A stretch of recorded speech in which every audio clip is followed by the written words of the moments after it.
اور ڈاکٹر وغیرہ کے جانے کا بھی اتنا کوئی خاص کانسیپٹ نہیں ہوتا ان لوگوں میں، تو وہ نہیں گئی تھیں یا کیا تھا، بہرحال وہ وہیں پر ہی ان کا جیسے پین بڑھ گیا، اور جب وہ ڈاکٹر کے لے کر گئے تو انہوں نے فوری طور پر ان کا آپریشن کیا، اور جب تک آپریشن کیا تو اس وقت تک کنڈیشن کافی خراب ہو چکی تھی۔ بہرحال پھر وہ کچھ دن ایڈمٹ رہی ہاسپٹل میں، اور وہ تقریباً کوما میں رہی کچھ ٹائم نا، اور اس کے بعد جو ان کی سرجری کی تھی، بعد میں پتہ چلا کہ وہ سرجری بھی ٹھیک نہیں ہوئی، یعنی ٹھیک سرجری نہیں کر سکے ڈاکٹر، اچھی جگہ سے شاید انہوں نے نہیں کروائی تھی، یا وہی بات ہے کہ قسمت کی بھی بات ہوتی ہے، تو وہ سرجری ٹھیک نہیں ہوئی، اور جس کی وجہ سے ان کی ڈیتھ ہو گئی۔ اور بعد میں یہ بھی یہاں تک بھی سننے میں آیا کہ ان کی اسی طرح ان کو دفنا دیا گیا تھا، یعنی کہ جو ان کی سرجری کو دوبارہ سے جب کھولا گیا تھا نا، سٹیچز وغیرہ ان کے سب، تو اسی طرح ان کو دفنا دیا گیا تھا، دوبارہ سے ان کے سٹیچز وغیرہ نہیں لگائے گئے تھے۔ تو یہ چیز اتنی پینفل تھی، آپ یقین کریں، میں نے جب یہ چیزیں سنی، امی نے مجھے بتایا تھا،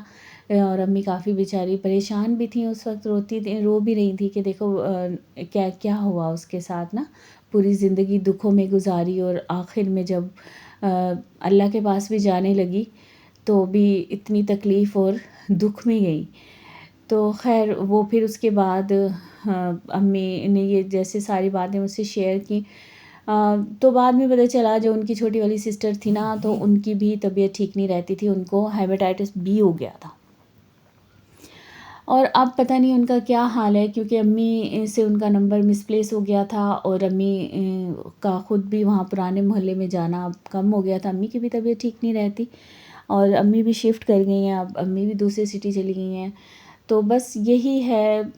مجھے اتنا افسوس ہوتا ہے، اور اب بھی میں کبھی کبھار نا مجھے وہ خواب میں آتی ہیں، تو مجھے بڑی ان کی باتیں یاد آتی ہیں۔ ظاہر ہے جن کے ساتھ ٹائم گزارا ہوتا ہے نا، تو ان لوگوں کے فیس آپ کے نظروں میں اسی طرح سے ہی رہتا ہے۔ تو ابھی بھی کچھ ٹائم پہلے وہ میرے خواب میں آئی تھی، تو پھر میں نے سوچا چلو میں ان کی یہ شیئر کرتی ہوں۔ تو اس لڑکی کی کہانی سے ہمیں کیا سیکھنے کو ملتا ہے؟ ہمیں دیکھو، کچھ چیزیں ہماری قسمت میں لکھ دی جاتی ہیں، لیکن کچھ چیزیں شاید ہم خود اپنے لیے چوز کرتے ہیں، جو کہ بعض اوقات ہمارے فیصلے صحیح بھی ہوتے ہیں، اور بعض اوقات ہمارے فیصلے ہمارے لیے غلط ثابت ہو جاتے ہیں۔ تو سب سے پہلے تو جو ڈیسیژن انہوں نے لیا تھا نا، وہ جو ان کی جو پہلی شادی تھی، وہاں پر انہوں نے جس کے تھرو رشتہ کروایا تھا، کزن کے تھرو، جن کو وہ اپنا بھائی مانتی تھیں، ان پر انہوں نے بہت ہی زیادہ ٹرسٹ کر لیا تھا۔ کسی پر اتنا زیادہ ٹرسٹ نہیں کرنا چاہیے، اور خاص طور پر اپنی لائف کا اتنا بڑا فیصلہ کرتے ہوئے۔ تو خیر انہوں نے وہ، کیونکہ وہ دل سے ان کو بھائی مان رہی تھیں، اتنا رسپیکٹ کرتی تھیں، تو انہوں نے ان پر چھوڑ دیا تھا، اور جب انہوں نے کہا کہ ہاں اچھے لوگ ہیں، تو انہوں نے بھئی یہ رشتہ بھی ہو گیا اور سب کچھ ہو گیا۔ اور بعد میں پتہ چلا کہ جنہوں نے رشتہ کروایا تھا ان کا، جو پہلی شادی ہوئی تھی، سارا جو ڈیورس وغیرہ ہونے کے بعد جو ان کا جہیز ان کو واپس نہیں دیا گیا، سامان واپس نہیں دیا گیا، اس کی ریزن یہ تھی کہ وہ سب میں وہی جو منہ بولا بھائی تھا نا، وہی انوالو تھا، اور اسی نے ہی اپنی سسٹر کو بعد میں اسی لڑکے سے اس کا نکاح کر دیا۔ یعنی کہ یہ سب ایک پلاننگ کے تحت کیا گیا ان کے ساتھ، اور یہ شاید ان کا غلط ڈیسیژن تھا، انہیں بھی سوچنا چاہیے تھا، اتنا زیادہ ٹرسٹ نہیں کرنا چاہیے تھا۔ اور دیکھیں آج کل تو ویسے بھی کسی پہ اتنا زیادہ ٹرسٹ نہیں کرنا چاہیے۔ اور دوسرا ان کا جو غلط، جو مجھے لگتا ہے ان کا جو غلط ڈیسیژن تھا، وہ جب انہوں نے دوسرا نکاح کیا، دوسری شادی کی، وہ اپنے سے بالکل آدھی عمر کے لڑکے سے کی، یہ بھی ایک غلط فیصلہ تھا۔ بلکہ ایسے انسان سے کرنی چاہیے تھی جو کہ تھوڑا سا سمجھدار ہو، ایج میں ان سے بڑا اگر نہیں ہے تو ان کی ایج جتنا تو ہو، ایٹ لیسٹ میچور تو ہو،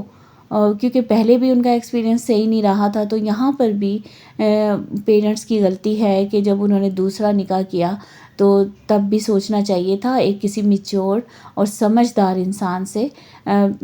شادی کرنی چاہیے تھی، نکاح کرنا چاہیے تھا۔ تو خیر جو بھی قسمت میں ہو، لیکن اس لڑکی کی کہانی ایسی کہانی ہے جو میں کہتی ہوں میں نے کبھی نہیں سنی کہ کسی کے ساتھ زندگی میں اتنے دکھ، اتنی تکلیفیں کوئی انسان فیس کرتا ہے، اور جب وہ مرتا ہے، جب اس کی موت کا ٹائم آتا ہے، تو بھی وہ اتنی تکلیف میں ہی رہتا ہے، اور اسی تکلیف میں ہی اس دنیا سے چلا جاتا ہے۔ چلیں جی، آپ لوگوں کا کیا خیال ہے اس کے بارے میں؟ آپ لوگ اپنی رائے دیجیے گا کامنٹ سیکشن میں، اور بتائیے گا کہ آپ لوگ اس سٹوری سے کیا سیکھتے ہیں اور آپ لوگوں کی کیا رائے ہے۔ مجھے دیجیے گا اجازت، اپنا خیال رکھیے گا، اپنے پیاروں کا خیال رکھیے گا۔ اللہ حافظ۔